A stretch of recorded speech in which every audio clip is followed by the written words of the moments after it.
Here's the top stories for October 7th. Marcos names Remulla as new Ombudsman.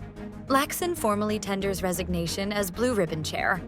Aftershocks from 6.9-magnitude quake exceed 8,000 nearly a week after tremor. ICI denies Erice's claim, says no member wants to resign. Philippines asserts incontrovertible West Philippine sea rights amid sea dispute.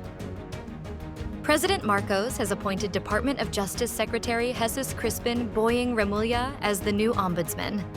Malacanang made the announcement earlier today.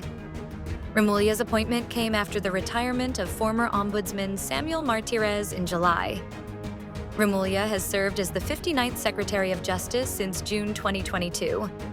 Malacanang said in a statement that as Ombudsman, Remulla is expected to uphold transparency, strengthen anti-corruption measures, and ensure that justice is administered fairly and efficiently.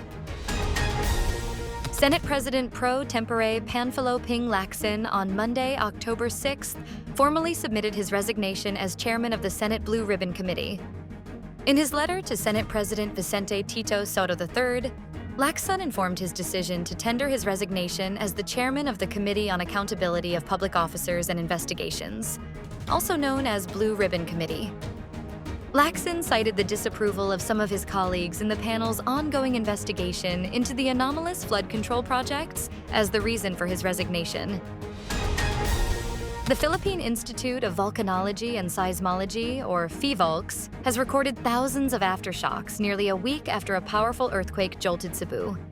As of 11 a.m. Tuesday, October 7th, PHIVOLCS said it has detected 8,298 aftershocks, of which 1,556 were plotted, meaning their epicenters were identified using data from at least 3 seismic stations. Only 34 tremors were felt, with the strongest measuring magnitude 5.1. The Independent Commission for Infrastructure, or ICI, denied that any of its members wanted to resign from the body, as claimed by Caloocan City 2nd District Representative Erice. More importantly, it said there's no whitewashing of its investigation on the anomalies in flood control projects. Executive Director Brian Hosaka gave this assurance on Tuesday, October 7th, as pressure to deliver swift results mounted on the Palace Commission body amid developments in their high-profile probe.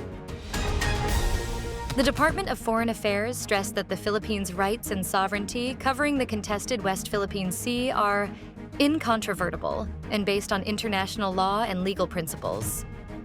Without identifying the countries' names, the DFA referred to how some countries have been articulating an erroneous opinion that intentionally misreads certain treaties upon which the extent of Philippine territory is partly based. Stay updated with the latest news. Visit our website at www.mb.com.ph or follow us on social media. Thanks for tuning in to the Manila Bulletin Daily Rundown.